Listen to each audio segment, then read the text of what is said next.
ॐ सहना भवतु सहनौ भुनक्तु सह वीर्यं करवावहै तेजस्विनावधीतमस्तु मा विद्विषावहै।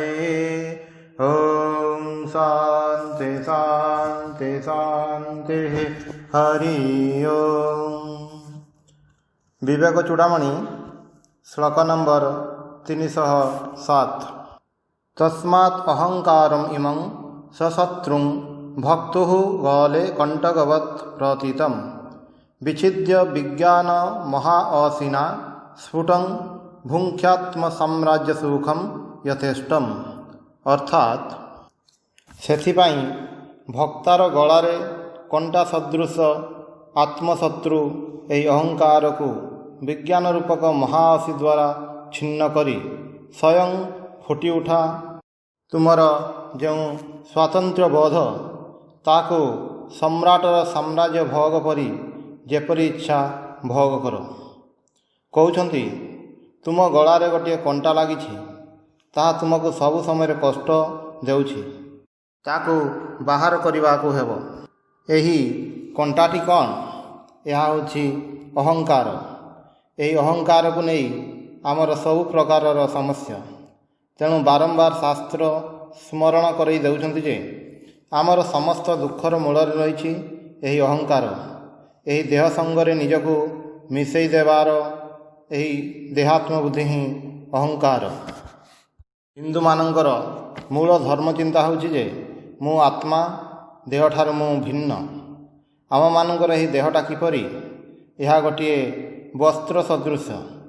यह जीर्ण हेले फिंगी दिया हुए और आउ गोटे नुआ ग्रहण करने को हुए। देह आत्मा अलगा। एबे मु यह भूली जाई यही देहटा को ही मु बोली मने करुछि। देहर असुस्थता को मोर असुस्थता बोली मने करुछि। आम मानकर समस्त दुखर कारण होछि आमे माने देह केन्द्रिक, देहर सेवा करू, देहर दास। तेणु हिंदू शास्त्र कहउछंती यही देहात्म बुद्धि तुमर जो अज्ञान आसी ताकू जेकोसी प्रकार रे दूरीभूत कर।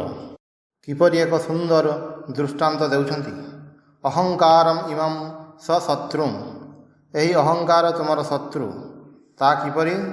भक्तुः गले कंटकवत् प्रतीतम। खाऊ खाऊ गलारे गोटे कंटा लाखिगला। मु आउ खाइबी कौन? सबु समय कंटाटी गलारे कष्ट देउछि। ठीक सेहीपरि यही अहंकार सबु समय गलारे कंटा लाखि रही परी लाखि रही। ता फल कौन स्थिर मोर आसक्ति होना, सुख नहीं, आराम नहीं। यही देहटा जेपरी गलारे लाखि गोटे कंटा सदृश। देह प्रति यही ममत्व बुद्धि यही मु जे पर्यंत रही से पर्यंत आम मानकर कौनसी सुख नहीं। यही अज्ञान को जेकोसी प्रकार रे दूर करने को हेब। आम मानू जाना को हेब यही देह व्यतीत अन्य एक वस्तु रही ताहूँ आमर आत्मा। तांकु आमे देखिपारुना, किंतु से आत्मा आम मानू चलाउछंती, आम मानक मन को चलाउछंती, इंद्रिय गुड़ी को चलाउछंती, अंतराल रे रही सबकिछि करुछंती। से जंत्री आमे माने जंत्र। से आम मानू चलाउछंती। ताहले आम मानकर अज्ञान को दूर करवा किपरि? यहाकू ज्ञान द्वारा आमे दूर करवा। कहउछंती विज्ञान महाअसिना। ज्ञान रूपक महाअसी द्वारा विराट खंडा दरकार। कारण मोर यही शत्रु होउछि अत्यंत भयंकर शत्रु। यह काटिबा पई गोटे तीक्ष्ण विराट खंडा दरकार। विज्ञान महाअसिना विच्छिद्य। ज्ञान द्वारा यह को विच्छिन्न कर दियो। सेतेबेले स्फुटं फुटी उठिब स्वरूप ज्ञान। सेतेबेले स्वयं प्रकाशित हेब। ज्ञान होउछि स्वयं प्रकाश। गोटिए आलोक को देखिबा पई आउ गोटिए आलोकर प्रयोजन हुए नहीं। स्फुटं परिष्कार होई प्रकाश होउछि, आउ भूल हेबार नहीं। आमे इंद्रिय द्वारा जहाँ जानू ताहा भूल होई पारे। चक्षुरे भूल देखिपारू, किंतु यही ज्ञान अतीन्द्रिय ज्ञान। ଏହାଦ୍ୱାରା କୌଣସି ଭୁଲ ହେବାର ସମ୍ଭାବନା ନାହିଁ। ଏହି ଜ୍ଞାନ ଇମିଡ଼ିଏଟ୍, ପାର୍ସନାଲ, ଡିରେକ୍ଟ, ନିଜସ୍ୱ ଆତ୍ମାର ପ୍ରତ୍ୟକ୍ଷ ଅନୁଭବ। ଏହା ହେଲା ଆତ୍ମ ସାକ୍ଷାତକାର। ଏହି ଜ୍ଞାନ ସାକ୍ଷାତ, ପ୍ରତ୍ୟକ୍ଷ, ଅପରୋକ୍ଷ। ଏହି ଜ୍ଞାନ ଯଦି ଥରେ ହୁଏ ତାହେଲେ ଏହା ଆଉ ଚାଲିଯିବ ନାହିଁ। ଏହି ଜ୍ଞାନ କରାମଲକବତ୍।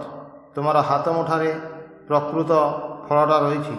ଅନ୍ୟମାନେ ଏହା ଜାଣନ୍ତୁ ବା ନ ଜାଣନ୍ତୁ, ତୁମେ ତ ଜାଣ ଏହି ଫଳ ତୁମ ହାତରେ ରହିଛି।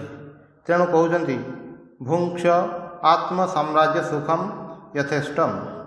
ଯାହା ଇନ୍ଦ୍ରିୟଗ୍ରାହ୍ୟ ସୁଖ ତାହା ଶେଷ ହୋଇଯାଏ, କିନ୍ତୁ ଏହି ଆତ୍ମ ସାମ୍ରାଜ୍ୟର ସୁଖ ଶେଷ ହୁଏ ନାହିଁ। ତୁମେ ଯେପରି ଇଚ୍ଛା ଏହାକୁ ଭୋଗ କର। ଶାସ୍ତ୍ର କହୁଛନ୍ତି ଏହି ଆତ୍ମ ସାମ୍ରାଜ୍ୟ ଲାଭ ହେଉଛି ଆମ ଜୀବନର ଲକ୍ଷ୍ୟ।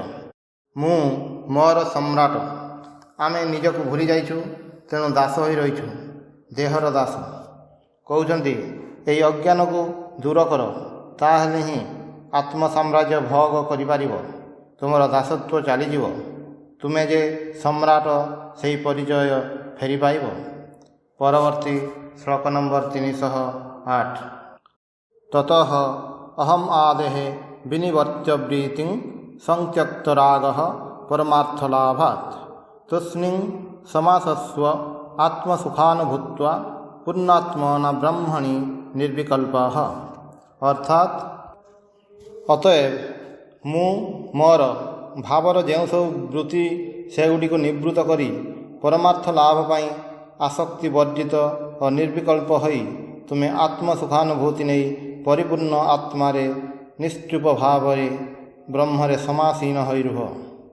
କହୁଛନ୍ତି ତତଃ ଅହମାଦେଃ ବିନିବର୍ତ୍ତ୍ୟ। ଅତଏବ ଅହଙ୍କାର ଇତ୍ୟାଦିର ନିବର୍ତ୍ତନ କରି ଆତ୍ମଜ୍ଞାନ ଲାଭ କର। ଅହମାଦି କହୁଛନ୍ତି ଅର୍ଥାତ୍ କେବଳ ମୁଁ ନୁହେଁ, ମୁଁ ମୋର ପରିବାର, ମୋର ଜାତି, ମୋର ସମାଜ, ଏହି ମୁଁ ଓ ମୋର କେତେ ଶାଖା ପ୍ରଶାଖା। ଏହାକୁ ଦବେଇ ରଖ, ବଢ଼ିବାକୁ ଦିଅ ନାହିଁ। ଏହାର ନିବୃତ୍ତି କର। କହୁଛନ୍ତି ଏହି ଅହଙ୍କାରରୁ ପୁଣି କେତେ ପ୍ରକାରର ବୃତ୍ତି ଆସୁଛି। ମନ ମଧ୍ୟରେ ତରଙ୍ଗ ଉଠୁଛି, ଚଞ୍ଚଳତା ଆସୁଛି। ଏସବୁ ହେବାକୁ ଦିଅ ନାହିଁ। ସଂତ୍ୟକ୍ତ ରାଗଃ ପରମାର୍ଥ ଲାଭାତ୍। ଅହଙ୍କାର ତ୍ୟାଗ କଲେ ସଂସାର ମଧ୍ୟ ଚାଲିଯିବ। ଏହି ଦେହ ଇତ୍ୟାଦି ପ୍ରତି ଯେଉଁ ରାଗ ଅର୍ଥାତ୍ ଅନୁରାଗ, ଆକର୍ଷଣ, ଆସକ୍ତି ଏସବୁ ତ୍ୟାଗ ହୋଇଯିବ। ତୁମେ ତ ଏବେ ଏ ଦେହଟାକୁ ମୁଁ ବୋଲି ମନେକରି ଜାବୁଡ଼ି ଧରି ରଖିଛ। ଏହା ପ୍ରତି ତୁମର ଅତ୍ୟନ୍ତ ଅନୁରାଗ ହୋଇଛି, କିନ୍ତୁ ଏହି ଦେହ ତ ତୁମେ ନୁହଁ। ତୁମେ ଯେପରି ନିଜର ପୋଷାକକୁ ଦେହ ଉପରେ ପିନ୍ଧିଛ, ସେହିପରି ତୁମର ଦେହ ଆତ୍ମା ଉପରେ ପିନ୍ଧା ହୋଇଛି, ଅର୍ଥାତ୍ ଆରୋପିତ କରାହୋଇଛି। ଏହା ଅଧ୍ୟାସ। ଏହାକୁ ଦୂରେଇ ଦିଅ। ଏହାକୁ ଦୂର କଲେ କ'ଣ ହେବ? ସଂତ୍ୟକ୍ତ ରାଗଃ ପରମାର୍ଥ ଲାଭାତ୍। ଆସକ୍ତି ତ୍ୟାଗ କରିବା ମାତ୍ରେ ଆଉ କୌଣସି ବନ୍ଧନ ରହିଲା ନାହିଁ। ଆତ୍ମଜ୍ଞାନ ସଙ୍ଗେ ସଙ୍ଗେ ଆସିବ। ସୂର୍ଯ୍ୟ ମେଘ ଦ୍ୱାରା ଆବୃତ ଥିଲା। ମେଘ ଅପସରି ଯିବା ମାତ୍ରେ ସୂର୍ଯ୍ୟ ସ୍ୱୟଂ ପ୍ରକାଶ ହେଲା। ତୁମ ଭିତରେ ଜ୍ଞାନ ସବୁ ସମୟରେ ରହିଛି, କିନ୍ତୁ ତାହା ଆବୃତ ହୋଇ ରହିଛି। ଅହଙ୍କାର ତାକୁ ଆବୃତ କରି ରଖିଛି। ଏହି ଦେହକୁ ମୁଁ ବୋଲି ନ ଭାବି ତୁମର ଯେଉଁ ଆତ୍ମା ତାଙ୍କୁ ହିଁ ମୁଁ ବୋଲି ଭାବ।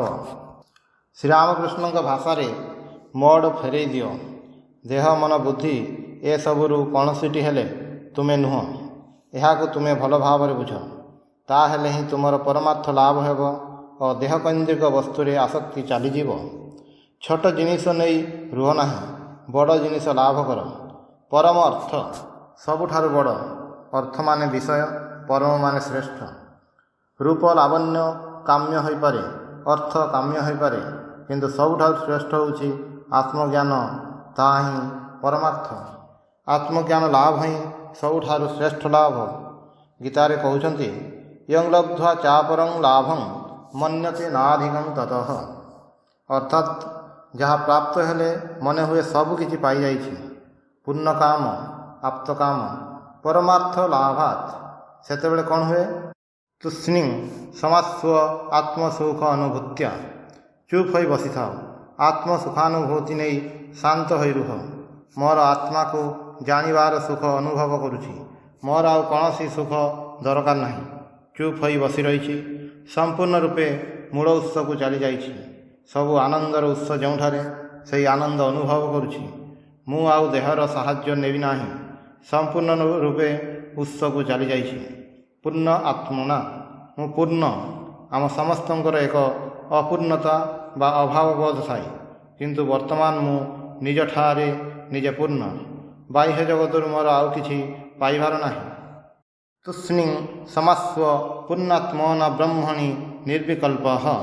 ପୂର୍ଣ୍ଣ ଆତ୍ମାରେ ନିର୍ବିକଳ୍ପ ତୁମେ ଶାନ୍ତ ଭାବରେ ବ୍ରହ୍ମରେ ସମାସୀନ ହୋଇ ରୁହ। ମୋର ସ୍ୱରୂପକୁ ମୁଁ ବୁଝିପାରିଛି। ବ୍ରହ୍ମ ମାନେ ବୃହତ୍ତମ। ମୁଁ ସେହି ବ୍ରହ୍ମ। ମୁଁ ସବୁ। ମୁଁ ପୂର୍ଣ୍ଣ। ମୁଁ ପରିପୂର୍ଣ୍ଣ ହୋଇ ରହିଛି। ମୁଁ ନିର୍ବିକଳ୍ପ। ମୋର ବିକଳ୍ପ କେହି ନାହିଁ। ମୋର କୌଣସି ରୂପାନ୍ତର ନାହିଁ। ମୁଁ କୌଣସି ଅବସ୍ଥା ନିର୍ଭର ନୁହେଁ। କାର୍ଯ୍ୟତଃ ମୁଁ ଚୁପ୍ ହୋଇ ବସି ରହିଛି। ମୁଁ କେବଳ ମଜା ଦେଖୁଛି। ଏହି ଯେ ଦ୍ରଷ୍ଟା ବା ସାକ୍ଷୀ, ଏହା କେତେବେଳେ ହୁଏ? ଏହା ସେତେବେଳେ ହୁଏ ଯେତେବେଳେ ଆଉ କିଛି ପାଇବାର ନଥାଏ। ସମସ୍ତେ ଛଟପଟ ହେଉଛନ୍ତି। କେତେ କାନ୍ଦ ହସ ଚାଲିଛି, କିନ୍ତୁ ମୁଁ ମଜା ଦେଖୁଛି। ଶ୍ରୀରାମକୃଷ୍ଣ କହୁଥିଲେ, ପ୍ରଥମେ ଏ ସଂସାର ଧକାର ଟାଟି ଅର୍ଥାତ୍ ଜଗତ ମିଥ୍ୟା, କିନ୍ତୁ ପରେ ବ୍ରହ୍ମମୟଂ ଜଗତ। ମୁଁ ସବୁ ହୋଇଛି, ଏକ ସତ୍ତା ସର୍ବତ୍ର। ସେତେବେଳେ ମଜାର କୋଟି ଅର୍ଥାତ୍ ମଜା ଦେଖୁଛି। ତେଣୁ କହୁଛନ୍ତି ତୁଷ୍ଣିଂ ସମାସ୍ୱ, ଚୁପ୍ କରି ବସିଥାଅ। ମଣିଷ କେତେବେଳେ ଚୁପ୍ ହୋଇ ବସିଥାଏ? ଯେତେବେଳେ ଆଉ କିଛି ପାଇବାର ନଥାଏ। ଯେତେବେଳେ କ୍ଷୁଧା ଥାଏ, ସେତେବେଳେ ମୁଁ ଖାଇବାକୁ ଦିଅ ବୋଲି ଚିତ୍କାର କରେ, କିନ୍ତୁ ଖାଇବା ଶେଷ ହେବା ପରେ ପରିପୂର୍ଣ୍ଣ ମୁଁ ତୁଷ୍ଣିଂ ଆରାମ କରି ବସିଛି। ମୁଁ କେବଳ ଦେଖୁଛି, ସାକ୍ଷୀ। ଆକର୍ଷଣ ବନ୍ଧନ ତ୍ୟାଗ କରିଛି। ଏବେ ଚୁପ୍ ହୋଇ ବସି ରହିଛି। ନିଜ ଭିତରେ, ନିଜର ଅନ୍ତପୁରରେ ମୁଁ ହିଁ ଭକ୍ତା, ମୁଁ ହିଁ ଭୋଗ୍ୟ। ଏହି ସୁଖ ବାହ୍ୟ ସୁଖ ନୁହେଁ। ତେଣୁ ଏହି ସୁଖ ପୂର୍ଣ୍ଣ ଆତ୍ମନା, ପୂର୍ଣ୍ଣ ସୁଖ। ଆମମାନଙ୍କର ଯେଉଁ ସବୁ ସୁଖ ବାହାରର ସୁଖ, ସେଗୁଡ଼ିକ ଭିତରେ ସବୁ ସମୟରେ ଅପୂର୍ଣ୍ଣତା ରହିଥାଏ। ଟଙ୍କା ପଇସା ପାଖରେ ଅଛି, ବେଶ୍ ଆନନ୍ଦ ଲାଗୁଛି। ତାହା ଶେଷ ହୋଇଗଲେ ଦୁଃଖ ଲାଗୁଛି। ରାଜନୈତିକ କ୍ଷମତା ନେଇ ବେଶ୍ ସୁଖରେ ଅଛି, କିନ୍ତୁ କ୍ଷମତା ଆହୁରି ବୃଦ୍ଧି କରିବାକୁ ଚାହୁଁଛି। ତାହା ନହେଲେ ଭଲ ଭାବରେ ଆଉ ସୁଖ ହେଉନାହିଁ। ଉପନିଷଦରେ ଦୁଇଟି ପକ୍ଷୀର ଉଦାହରଣ ରହିଛି। ଗୋଟିଏ ପକ୍ଷୀ ଗଛର ଫଳ ଖାଉଛି। ଗୋଟିଏ ଫଳ ମିଠା ହୋଇଥିବାରୁ ତାହା ଖାଇ ପକ୍ଷୀଟି ଆନନ୍ଦ ପାଉଛି। ପୁଣି ଆଉ ଗୋଟିଏ ଫଳ ପିତା ହୋଇଥିବାରୁ ତାହାକୁ ଖାଇ ସେ ଦୁଃଖ ପାଉଛି। ଫଳରେ ସଙ୍ଗେ ସଙ୍ଗେ ତାହାର ପୂର୍ବର ଆନନ୍ଦ ଚାଲିଯାଉଛି। ଅନ୍ୟ ଗୋଟିଏ ପକ୍ଷୀ ଉପର ଡାଳରେ ବସି ରହିଛି। ସେ ଆଦୌ କିଛି ଖାଉନାହିଁ। ଶାନ୍ତ, ନୀରବ, ଚୁପ୍ ହୋଇ ବସି ରହିଛି। ଆମମାନଙ୍କର ଅବସ୍ଥା ନିମ୍ନ ଶାଖାରେ ବସିଥିବା ପକ୍ଷୀଟି ପରି। ବିଭିନ୍ନ ପ୍ରକାରର ଜିନିଷ ଚାହୁଁଛୁ। କାମନାର ଶେଷ ନାହିଁ। କୌଣସିଥିରେ ତୃପ୍ତି ନାହିଁ। କିନ୍ତୁ ଉପର ଶାଖାରେ ବସିଥିବା ପକ୍ଷୀ ଶାନ୍ତ, ଚୁପଚାପ୍ ବସି ରହିଛି। ସେ ସବୁ କିଛି ପାଇଛି। ଆତ୍ମଜ୍ଞାନ ହେଲେ ଆମେ ସବୁ କିଛି ପାଇଯାଉ। ସେତେବେଳେ ଆଉ କିଛି ଚାହିଁବାର ନଥାଏ। ନିଜକୁ ଜାଣିବା, ନିଜର ପରିଚୟ ଜାଣିବା। ଆତ୍ମଜ୍ଞାନ ଲାଭ କରିବା ହେଉଛି ସାମ୍ରାଜ୍ୟ ଲାଭ କରିବା ସଦୃଶ। ଏତେ ଦିନ ମୁଁ କ'ଣ କରିଛି? ଏହା ଚାହେଁ, ତାହା ଚାହେଁ, ଏହା ବ୍ୟତୀତ ଆଉ କିଛି କରିନାହିଁ। ଏସବୁ ବର୍ତ୍ତମାନ ଶେଷ ହେଲା। ବର୍ତ୍ତମାନ ମୁଁ ନିର୍ବିକଳ୍ପ ବ୍ରହ୍ମ ଭିତରେ ନିମଗ୍ନ ହୋଇଯାଇଛି। ତାଙ୍କ ସଙ୍ଗରେ ଏକ ହୋଇଯାଇଛି। ମୋର ଅଲଗା ବୋଲି କିଛି ନାହିଁ। ଯେତେ କ୍ଷଣ ଅଲଗା ଥିଲା, ସେତେ କ୍ଷଣ ଅପୂର୍ଣ୍ଣତା ଥିଲା, ଦୁଃଖ ଥିଲା। ବର୍ତ୍ତମାନ କେବଳ ଆନନ୍ଦ, ଆତ୍ମ ସାମ୍ରାଜ୍ୟ ସୁଖମ୍। ଏ କଥା ହିଁ ବିବେକ ଚୂଡ଼ାମଣି ସମସ୍ତଙ୍କୁ କହୁଛନ୍ତି। ସଂସାର ଭିତରେ କାହିଁକି ଘୁରି ମରୁଛ? ତୁମ ଭିତରେ ହିଁ ତୁମର ଆନନ୍ଦ। ମିଥ୍ୟା ସଂସାର ଛାଡ଼ି ଆନନ୍ଦ ଲାଭ କର, ପରମାର୍ଥ ଲାଭ କର। ଶ୍ଲୋକ ନମ୍ବର 309। ସମୂଲକୃତଃ ଅପି ମହାନ୍ ଅହଂ ପୁନଃ ವ್ಯುಲ್ಲೇಖಿತಃ ସ୍ୟାତ୍ ಯದಿ ଚେତಸ କ୍ଷଣಂ ସଞ୍ଜୀବ୍ୟ ବିକ୍ଷେପସତଂ କରୋତି ନଭସ୍ୱତ ପ୍ରାବୃଷି ବାରିଦଃ ଯଥା। ଅର୍ଥାତ୍ ଏହି ମହାଶକ୍ତିଶାଳୀ ଅହଂ ସମ୍ପୂର୍ଣ୍ଣ ରୂପେ ମୂଳରୁ କଟା ହୋଇଗଲେ ମଧ୍ୟ ଯଦି କ୍ଷଣିକ ପାଇଁ ମଧ୍ୟ ମନରେ ଉତ୍ଥିତ ହୁଏ, ତାହେଲେ ତାହା ଯେପରି ସଞ୍ଜୀବିତ ହୋଇ ଶତ ଶତ ବିକ୍ଷେପ ସୃଷ୍ଟି କରୁଥାଏ। ବର୍ଷା କାଳରେ ଜଳଭରା ମେଘ ବାୟୁ ଚାଳିତ ହୋଇ ଯେପରି କରିଥାଏ। ଏଠାରେ ଅହଙ୍କାର ସମ୍ବନ୍ଧରେ ସତର୍କ କରାଉଛନ୍ତି। କହୁଛନ୍ତି, ଦେଖ, ତୁମର ଜ୍ଞାନ ହେଲା, ତୁମେ ତୁମର ଅଜ୍ଞାନକୁ ଅହଙ୍କାରକୁ ଜ୍ଞାନ ରୂପକ ଖଡ଼୍ଗ ଦ୍ୱାରା ନିର୍ମୂଳ କରିଦେଲ। ଏହା ସତ୍ତ୍ୱେ ମଧ୍ୟ ତୁମେ ନିଶ୍ଚିନ୍ତ ହୋଇପାରିବ ନାହିଁ। ଶ୍ରୀରାମକୃଷ୍ଣ ଯେପରି କହୁଛନ୍ତି, ଅସତ୍ୟ ଗଛ କାଟିଦେଲେ ମଧ୍ୟ କିଛି ଦିନ ପରେ ସେଥିରୁ ପୁଣି କୁଆଁ ବାହାରେ। ଠିକ୍ ଏହିପରି ଆମମାନଙ୍କର ଅହଙ୍କାର ମଧ୍ୟ। ତେଣୁ କହୁଛନ୍ତି, ସାବଧାନ, ସବୁ ସମୟରେ ସାବଧାନ। ପୁଣି ତୁମର ଅହଙ୍କାର ଅଙ୍କୁରିତ ହୋଇପାରେ। ତୁମର ସଂସ୍କାର ରହିଛି, ତେଣୁ ଯେ ପର୍ଯ୍ୟନ୍ତ ସଂସ୍କାର ଅଛି ସେ ପର୍ଯ୍ୟନ୍ତ ଅହଙ୍କାର ପୁଣି ଆସିଯାଇପାରେ। ଇଂରାଜୀରେ ମୋମେଣ୍ଟମ୍ ବୋଲି ଗୋଟିଏ ଶବ୍ଦ ଅଛି। ଓଡ଼ିଆରେ ସମ୍ବେଗ କୁହାଯାଏ। ଛୋଟ ପିଲାମାନେ ଗୋଟିଏ ଚକକୁ ଲାଠିରେ ମାରି ମାରି ଘୋରଉ ଘୋରଉ ତା ସହିତ କିଛି ଦୂର ଦୌଡ଼ି ଦୌଡ଼ି ଯାଆନ୍ତି ଓ ତାପରେ ଚକଟିକୁ ଛାଡ଼ି ଦିଅନ୍ତି। ଫଳରେ ଚକଟି ନିଜେ କିଛି ଦୂର ଗଡ଼ି ଗଡ଼ି ଯାଏ। ଏହା ହେଉଛି ମୋମେଣ୍ଟମ୍ ବା ସମ୍ବେଗ। ଶ୍ରୀରାମକୃଷ୍ଣ ଆଉ ଗୋଟିଏ ଉଦାହରଣ ଦେଉଛନ୍ତି। ସେ କହୁଛନ୍ତି, ଗୋଟିଏ ଗଛକୁ କରତ ଦ୍ୱାରା କଟାଯାଇଛି। କାଟିବା ମାତ୍ରେ ଗଛଟି ପଡ଼ିଯାଏ ନାହିଁ। ଜୋରରେ ପବନ ଲାଗିଲେ କିମ୍ବା ଧକ୍କା ଦେଲେ ତାହା ତଳେ ପଡ଼ିଯାଏ। ସେହିପରି ମୋର ଜ୍ଞାନ ଲାଭ ହୋଇଛି। ସେହି ଜ୍ଞାନ ଅସି ଦ୍ୱାରା ମୋର ଅହଙ୍କାରକୁ ସମୂଳେ ନାଶ କରିଛି। ତଥାପି ଏହି ଅହଙ୍କାର ଆସିଯାଇପାରେ। ଏହା କିପରି ଜାଣ? ଆକାଶରେ କୌଣସି ମେଘ ନାହିଁ, ପରିଷ୍କାର ଆକାଶ। ହଠାତ୍ ଆକାଶରେ କେଉଁଠାରୁ ମେଘ ଆସିଲା। ଫଳରେ ପ୍ରବଳ ବର୍ଷା ଆରମ୍ଭ ହୋଇଗଲା। ସେଥିପାଇଁ କହୁଛନ୍ତି, ସବୁ ସମୟରେ ସଜାଗ ସତର୍କ ରହିବାକୁ ହେବ। ମୁଁ ହାତରେ ଗୋଟିଏ ଚାବୁକ ନେଇ ବସିଛି ଓ ବିଷୟ ଚିନ୍ତାକୁ କହୁଛି, ଖବରଦାର, ମୋ ନିକଟକୁ ଆସିବୁ ନାହିଁ। ତୁମେ ଆଦୌ ନିଶ୍ଚିନ୍ତ ହେବ ନାହିଁ। ହୁଏତ ମନେ କରୁଛ ତୁମର ଅଜ୍ଞାନ ନିଃଶେଷରେ ଚାଲିଯାଇଛି, ତଥାପି ତୁମକୁ ସତର୍କ ରହିବାକୁ ହେବ। ସେଥିରୁ କିଞ୍ଚିତ୍ ହୁଏତ ରହିଗଲା, ତାହା ତୁମକୁ ପୁଣି ଥରେ ଭୁଲ କରାଇବ। ଏଠାରେ କହୁଛନ୍ତି, ସମୂଳକୃତଃ ଅପି ମହାନ୍ ଅହଂ। ସମୂଳେ କାଟି ପକାଇଛ, ତଥାପି ଏହି ମହାନ୍ ଅତ୍ୟନ୍ତ ଶକ୍ତିଶାଳୀ ଅହଂ, ଏହା ମରି ମଧ୍ୟ ମରେ ନାହିଁ। ମହାନ୍ ଅହଂ ପୁନଃ ବ୍ୟୁଲ୍ଲେଖିତଃ। ମାରି ପକାଇଛି ବୋଲି ଭାବୁଛି, କିନ୍ତୁ ପୁଣି କେଉଁଠାରୁ ଅଙ୍କୁରିତ ହେଲା। ସ୍ୟାତ୍ ୟଦି ଚେତସା କ୍ଷଣମ୍। କ୍ଷଣକ ପାଇଁ ମଧ୍ୟ ଯଦି ତୁମ ଭିତରେ ଏହି ଅହଙ୍କାର ଜାଗି ଉଠେ, ତାହେଲେ ତାହା କ'ଣ କରିବ? ସଞ୍ଜୀବ୍ୟ ବିକ୍ଷେପ ସତଂ। ତାହା ସେତେବେଳେ ଜାଗି ଉଠି ତୁମ ମନ ମଧ୍ୟରେ ବିକ୍ଷେପ ସତଂ, ଶତ ଶତ ବିକ୍ଷେପ ଆଣିବ, ଚଞ୍ଚଳତା ସୃଷ୍ଟି କରିବ। କିପରି? ନଭସ୍ୱତା ପ୍ରାବୃଷି ବାରିଦଃ ଯଥା। ବର୍ଷାକାଳ, ପରିଷ୍କାର ଆକାଶ। ଆକାଶରେ କେବଳ ଛୋଟ ଖଣ୍ଡିଏ ମେଘ ଦେଖୁଛି ମାତ୍ର। ଭାବୁଛି ତାହା କିଛି ନୁହେଁ। ଦେଖାଗଲା ହଠାତ୍ ସେହି ମେଘ ପବନରେ ଭାସି ଭାସି ସାରା ଆକାଶକୁ ବ୍ୟାପିଗଲା। ଅନେକ ବର୍ଷା ହେଲା। ସେହି ଛୋଟ ମେଘର ବର୍ଷଣରେ ସବୁ କିଛି ଭାସିଗଲା। ତୁମର ସେହି ଭୟାନକ ଶକ୍ତିଶାଳୀ ଅହଂ, ସେ ସବୁ ସମୟରେ ତୁମକୁ କହୁଛି, ଟିକିଏ ଆସିବାକୁ ଦିଅ। କିନ୍ତୁ ତାହା ଟିକିଏ ଆସିଲେ ହିଁ ସବୁ କିଛି ଭସେଇ ଦେବ। ଅନେକ ଯେପରି ପ୍ରଥମେ ପ୍ରଥମେ କହିଥାନ୍ତି, ଟିକିଏ ମଦ ପିଇଲେ ଆଉ କ'ଣ ହେବ? କିନ୍ତୁ ସେହି ଟିକିଏ ଧୀରେ ଧୀରେ ସବୁ କିଛି ଭସେଇ ଦିଏ। ସେହିପରି ଏହି ମହାଶକ୍ତିଶାଳୀ ଅହଂକୁ ହୁଏତ ସମୂଳେ ନାଶ କରିଦେଇଛି। କିନ୍ତୁ କ୍ଷଣକ ପାଇଁ ମଧ୍ୟ ଯଦି ମୋ ଭିତରେ ଏହି ଅହଙ୍କାରର ପ୍ରକାଶ ଘଟେ, ତାହେଲେ ତାହା ପୁଣି ବଞ୍ଚି ଉଠି ମନ ମଧ୍ୟରେ ଶତ ଶତ ବିକ୍ଷେପ ସୃଷ୍ଟି କରୁଥିବ।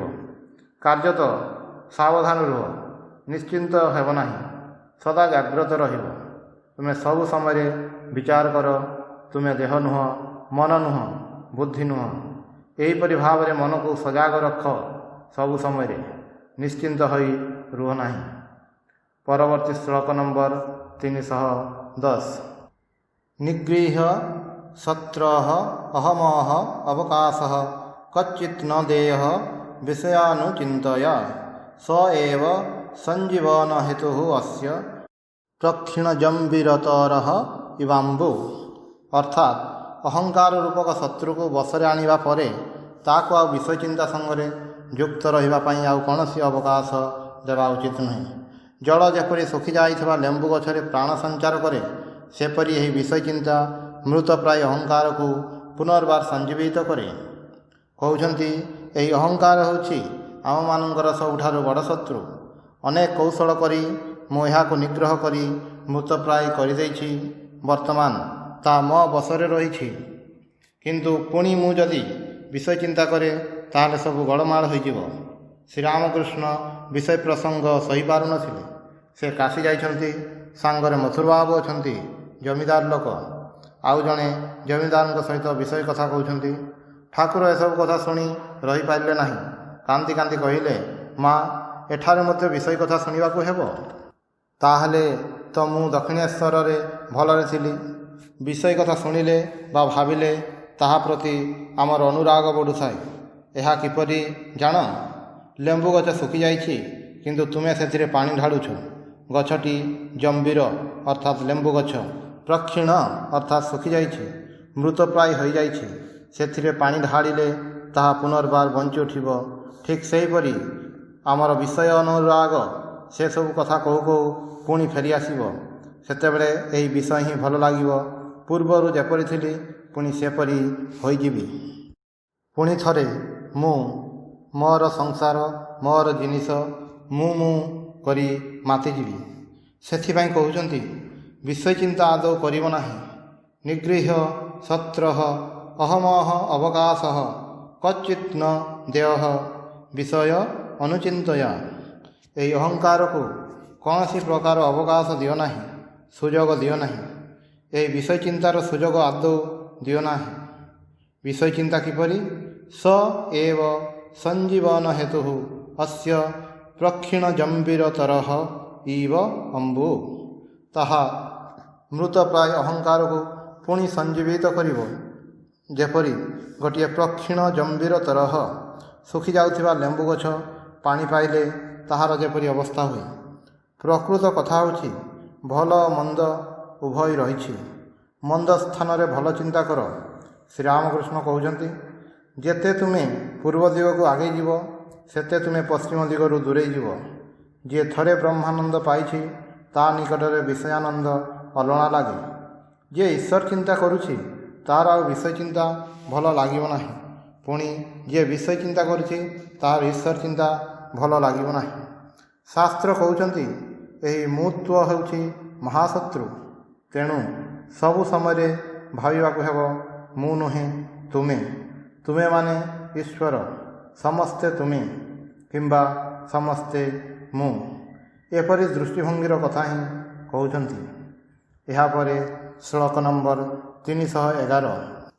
ଦେହାତ୍ମନା ସଂସ୍ଥିତ ଏବ କାମୀ ବିଲକ୍ଷଣଃ କାମୟିତା କଥଂ ସ୍ୟାତ୍ ଅତଃ ଅର୍ଥସନ୍ଧାନ ପରତ୍ୱମେବ ଭେଦ ପ୍ରସକ୍ତ୍ୟା ଭବବନ୍ଧ ହେତୁ। ଅର୍ଥାତ୍ ଦେହରେ ଯିଏ ଆତ୍ମବୁଦ୍ଧି କରିଛି ସେହି ବ୍ୟକ୍ତି ହିଁ କାମନା ସମ୍ପନ୍ନ ବା କାମୀ। ଯାହାର ଭାବ ଅନ୍ୟ ପ୍ରକାରର, ଅର୍ଥାତ୍ ଯିଏ ଦେହ ଅଭିମାନହୀନ, ସେ କିପରି କାମୀ ହୋଇପାରେ?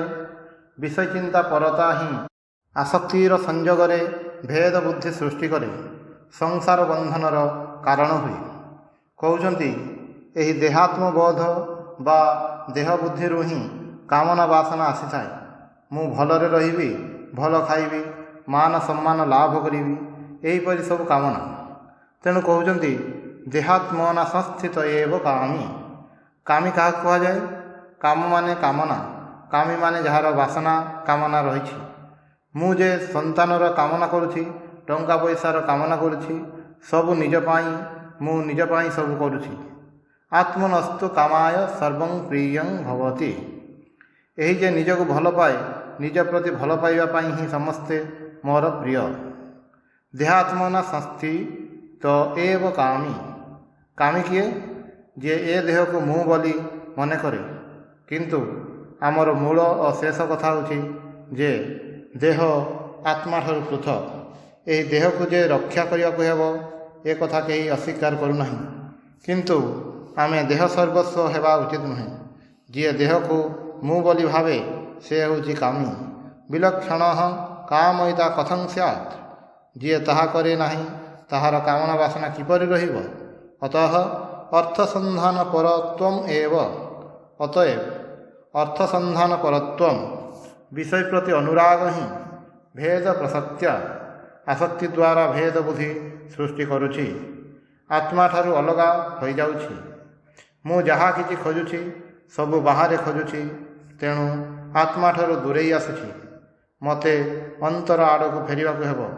ମୁଁ ଯଦି ଏହି ଦେହକୁ ଆତ୍ମା ବୋଲି ଭୁଲ ନ କରେ, ତାହେଲେ କାମୟିତା କଥଂ ସ୍ୟାତ୍, ମୋର ଆଉ କ'ଣ କାମନା ରହିପାରେ?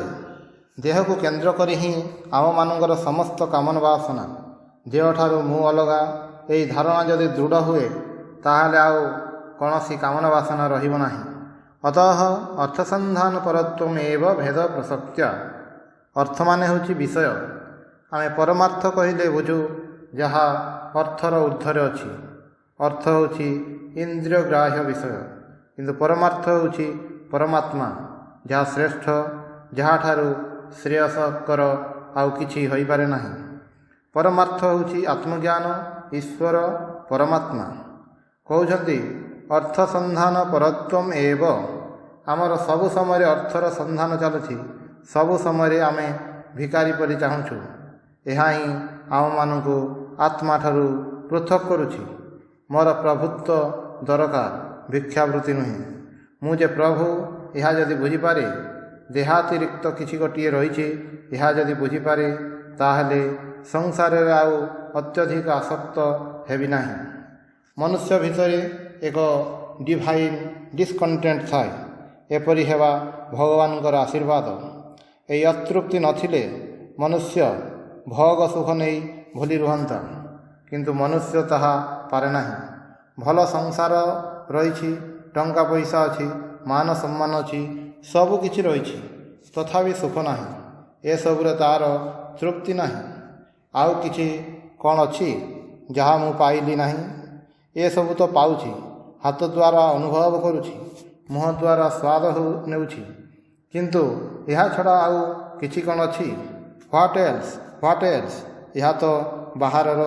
ଅତଃ କିମ୍ ଆମେ ଖୋଜୁଛୁ ଆଉ କ'ଣ ଅଛି ଯାହା ପାଇଲେ ଅନ୍ୟ କିଛି ଚାହିଁବାକୁ ଇଚ୍ଛା ହୁଏ ନାହିଁ। ତାହାକୁ ହିଁ ଆମେ ଖୋଜୁଛୁ। ତାହା ଆମ ଭିତରେ ହିଁ ରହିଛି, କିନ୍ତୁ ଦେହାତ୍ମ ବୁଦ୍ଧି ଅଛି ବୋଲି ଆମେ ବୁଝିପାରୁନାହୁଁ। ଏହି ଦେହକୁ ଆମେ ମୁଁ ବୋଲି ଭାବୁଥିବାରୁ ବିଭିନ୍ନ ପ୍ରକାରର କାମନା ଆମମାନଙ୍କ ମନରେ ଜାଗୁଛି। ତାହା ହିଁ ହେଉଛି ଆମମାନଙ୍କର ଭବବନ୍ଧ ହେତୁ। ଭବ ମାନେ ଜନ୍ମ, ଜନ୍ମ ହେଉଛି ମୃତ୍ୟୁ, ହେଉଛି ପୁଣି ଜନ୍ମ, ପୁଣି ମୃତ୍ୟୁ, ଏହିପରି ଭାବରେ ଚାଲୁଛି। ଆମେ ସମସ୍ତେ ଏହି ଜନ୍ମ ମୃତ୍ୟୁର ଘୂର୍ଣ୍ଣିରେ ପଡ଼ି ରହିଛୁ। ଏଥିରୁ ବାହାରି ପାରୁନାହୁଁ। ତାହାର କାରଣ ଆମମାନଙ୍କର ମନ ବିଷୟ ପ୍ରତି ଆକୃଷ୍ଟ ହେଉଛି। ଦେହଠାରୁ ନିଜକୁ ଅଲଗା କରିପାରିଲେ ଆମମାନଙ୍କର କାମନା ବାସନା ଚାଲିଯିବ। ସେତେବେଳେ ଆମେ ନିଜର ଆତ୍ମାକୁ ଜାଣିପାରିବା। ଆନନ୍ଦ ପାଇଁ ଆଉ ବାହାର ଆଡ଼କୁ ଦୃଷ୍ଟି ଦେବାକୁ ପଡ଼ିବ ନାହିଁ। ଆମ ଭିତରେ ଯେଉଁ ଆନନ୍ଦର ଖଣି ରହିଛି, ସେହି ଆନନ୍ଦରେ ଆମେ ବୁଡ଼ି ରହିବା। ଜନ୍ମ ଓ ମୃତ୍ୟୁର ମଝିରେ ଦୋଦୁଲ୍ୟମାନ ଅବସ୍ଥାରେ ଆଉ ରହିବା ନାହିଁ। ଓମ୍ ଶାନ୍ତି ଶାନ୍ତି ଶାନ୍ତି। ହରି ଓମ୍ ତତ୍ସତ୍।